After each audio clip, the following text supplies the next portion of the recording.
నేటి వాగ్దానంతో ముందుకు రావడానికి ప్రభు సహాయం చేస్తున్నట్టుగా కొరింథీయులకు రాసిన 2వ పత్రిక 5వ అధ్యాయం 17వ వాక్యం.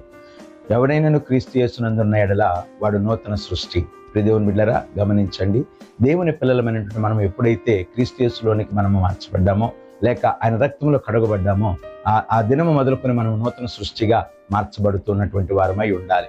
పాతవి గతించును సమస్తమును కృతవాయును అంటాడు. అవును పిల్లరా, మన జీవితంలో పాత జీవితపు ఆలోచన, తలంపులు, క్రియలు, ఆలోచనలు సమస్తమును కూడా మనము విడిచిపెట్టి దేవుని కొరకే బ్రతకగలిగిన వారమై ఉండాలి. నిశ్చయముగా ఎవరమైతే క్రీస్తు యేసులోనికి మార్చబడతామో వారు నూతనమైనటువంటి కార్యాలను చేసేవారిగా, నిజంగా లోకానికి వారు చూసినప్పుడు, లోకస్తులు వారు గమనించినప్పుడు ఖచ్చితంగా మార్పును గమనించేవారిగా మన విశ్వాస జీవితం ఉండాలి పిల్లరా. ఒకప్పుడు నువ్వు అబద్ధికుడు అయి ఉండొచ్చు, ఒకప్పుడు త్రాగుబోతు అయి ఉండొచ్చు, ఒకప్పుడు నువ్వు దొంగవై ఉండొచ్చు, లేక వ్యభిచారివై ఉండొచ్చు. కానీ ఎప్పుడైతే ప్రభు రక్తంలో నువ్వు కడగబడ్డావో, ఆ నీతిని బట్టి, ఆ యథార్థతను బట్టి, ప్రభు చూపిన కృపను బట్టి నిశ్చయముగా మనం నూతనమైనటువంటి జీవితాన్ని ప్రారంభించగలిగిన వారమై ఉండాలి. పాత వాటిని అన్నిటిని విడిచిపెట్టి ప్రభు కొరకై ఒక గొప్ప కార్యాలను మనం చేయగలిగిన వారంగా, అనేకులకు మాదిరికరంగా మన విశ్వాస జీవితాన్ని కొనసాగించగలిగిన వారమై ఉండాలి. అట్టి కృప కలిగినటువంటి జీవన విధానాన్ని మనం కొనసాగించగలిగినట్లయితే నిశ్చయంగా మనల్ని బట్టి దేవుని నామం